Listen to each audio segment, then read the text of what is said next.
Graça e paz, amados e queridos irmãos, que a paz e a graça do Senhor seja com todos vós.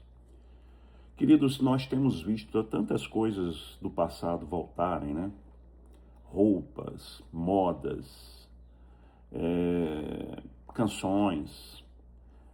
Como seria bom se pudesse voltar do passado a educação, a força da palavra, né?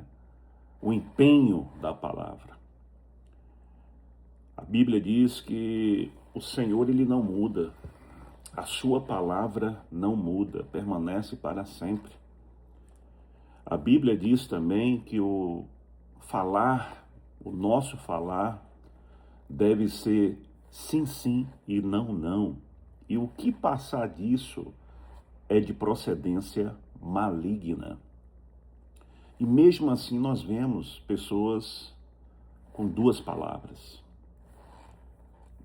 Nós precisamos, como Provérbios nos ensina, colocar a mão na boca antes de dizermos alguma coisa, antes de prometermos alguma coisa, antes de fazermos algum voto. Põe a mão na boca primeiro e pensa antes de falar.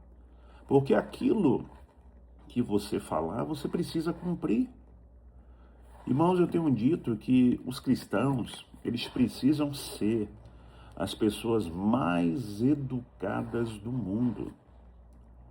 Nós precisamos ter palavra.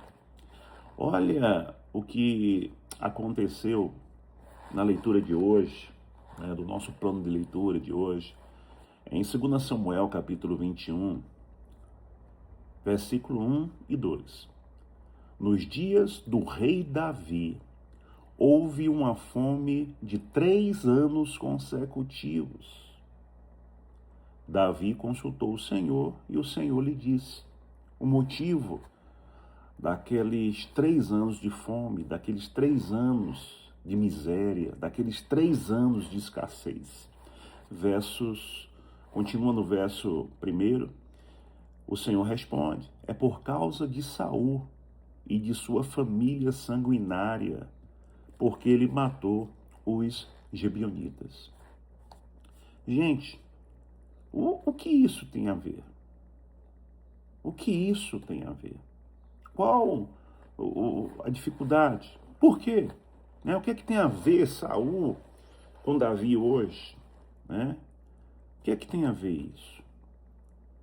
Queridos, em Josué, capítulo 9, dos versículos 6 ao 27, os Gebionitas, eles vendo o poder de Israel, vendo que Deus estava com Israel, que Israel já tinha dominado ali Jericó, eles seriam talvez os próximos povos a serem conquistados, derrotados. Então os Gebionitas tiveram a ideia de, vamos enganar Israel. Vamos dizer a Israel que nós somos de um povo, de um país, de um lugar muito distante. Vamos colocar roupas velhas, sapatos velhos, vamos pegar pães velhos, bem bolorentos, e vamos lá enganar eles. E vamos pedir uma aliança com eles. E eles assim fizeram, se vestiram com roupas velhas, rotas, rasgadas, sapatos acabados, destruídos. Chegaram lá com pães velhos, cheios de bolor, e disseram: olha, nós somos de uma nação muito distante, de um povo muito distante, e lá ouvimos falar do seu Deus, e nós queremos fazer uma aliança com vocês. E a Bíblia deixa claro nesses textos, em Josué 9, 6 a 27, que Josué ele não consultou o Senhor antes de fazer aliança. Olha só outra importância, né? Põe a mão na boca e consulta o Senhor. E Josué fez aliança com os Gebionitas. E 3 dias depois, meus irmãos, Josué e o seu povo descobrem que os Gebionitas estavam mentindo, que não eram de um lugar distante, pelo contrário, era de muito perto. E agora? Josué podia dizer: não, essa aliança que eu fiz porque vocês me enganaram. Essa aliança que eu fiz porque vocês trapacearam. Não, essa aliança que eu fiz é porque vocês mentiram. Então a minha aliança está quebrada. Não, Josué não fez isso. Josué disse o quê? Só, eu fiz aliança, a aliança está feita. Mas vocês vão servir aí como escravos, rachadores de lenha, vão pegar água para nós, mas não vão morrer. Ótimo, e assim aconteceu. Só que séculos depois, vem Saul como rei de Israel e mata os gibeonitas. Mata os gibeonitas. Foi Saul que fez a aliança? Não, foi o seu antecessor, os seus antecessores, Josué. Foi o país. E por conta disso, Deus então traz essa praga sobre Israel. Davi, como rei, pergunta: Senhor, por que está acontecendo? E ele responde: é por causa de Saul e sua família sanguinária, porque ele matou os gibeonitas. Uma aliança de séculos atrás, que foi quebrada recentemente, no rei anterior a Davi, e Deus então não poupou. Então, muitas coisas que nós podemos estar passando hoje, queridos, é porque nós falamos coisas, prometemos coisas, fizemos votos e não cumprimos. Repito o versículo que eu citei, dito pelo Senhor Jesus. A palavra do cristão, né, deve ser sim, sim e não, não. O que passar disso é procedência maligna. Se você prometeu e não pôde cumprir, vá se justificar. Deixe que a pessoa a quem você prometeu liberar você da sua promessa, do seu voto, do seu acordo.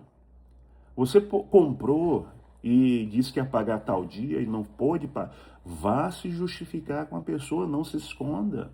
Não invente mentiras. A palavra do cristão deve ser sim, sim e não, não. O que passar disso é de procedência maligna. Ou seja, quando eu ajo dessa forma, a malignidade está atuando. Então, que essa palavra hoje possa fazer refletir. Eu, como sempre tenho dito, eu tenho 54 anos de idade. Eu tenho 54 anos de idade. E eu ainda tive o privilégio de chegar em cidades como pastor e comprar nas lojas, no comércio, sem precisar de cheque, sem precisar de cartão, sem precisar de nota promissória, porque as pessoas diziam: não, a palavra do Senhor é suficiente. E hoje, queridos? E hoje?